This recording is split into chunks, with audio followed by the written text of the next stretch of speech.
নমস্কার, আমি শুভলক্ষ্মী। আজকে রিডিংয়ের টপিক হচ্ছে সামনেই ফলহারিণী অমাবস্যা, তার পরবর্তী সময় মেষ রাশি ব্যক্তিদের জীবনে কেমন হতে চলেছে।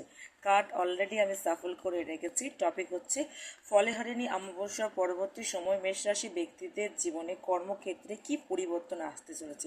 প্রথমেই বলে রাখি, সুখবর নির্দেশ করছে মেষরাশি ব্যক্তিদের কর্মক্ষেত্রে সুসংবাদ পাওয়া, বিশেষ করে অনলাইন পদ্ধতির মাধ্যমে বা কল বা মেসেজের থ্রু সুসংবাদ পাওয়া, নতুন কোনো কর্ম সূচনা হওয়াকে নির্দেশ করছে বা কর্মের প্রমোশনকেও নির্দেশ করছে। তাদের আর্থিক স্থিতি কেমন যাবে?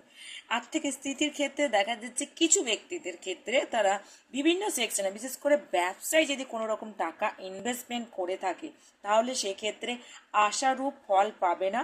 সেই বিষয় নিয়ে একাধিক চিন্তা করা, কনফিউজের সিচুয়েশন ক্রিয়েট হওয়া, যে প্রফিট সেখান থেকে আসছে না এবং সে আসলটুকু তার যথোপযুক্ত বিষয়েও সে লাভ করতে পারছে না।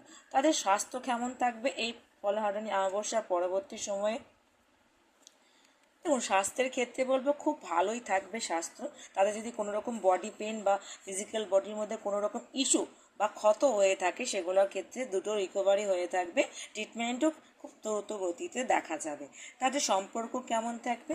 তো সম্পর্কের ক্ষেত্রে একটা কথা বলি, পারিবারিক সম্পর্ক বেশ ভালো থাকবে, আত্মীয় স্বজন সবার সাথে সম্পর্ক ভালো থাকবে। তবে সেটার জন্য ব্যক্তিকে যথেষ্ট নিজে দায়িত্ব এবং নিজের ইনপুট কিন্তু করতে হবে। অর্থাৎ ব্যক্তিকে সব থেকে বেশি তার দায়িত্বগুলোকে পালন করতে হবে, নিজেকে সামনের দিক থেকে গিয়ে কথা বলতে হবে, তবেই কিন্তু পারিবারিক সম্পর্ক বা আত্মীয় স্বজনের সাথে সম্পর্ক বা হাজব্যান্ড ওয়াইফের সাথে সম্পর্ক হয়ে থাকে সেটা ভালো থাকবে।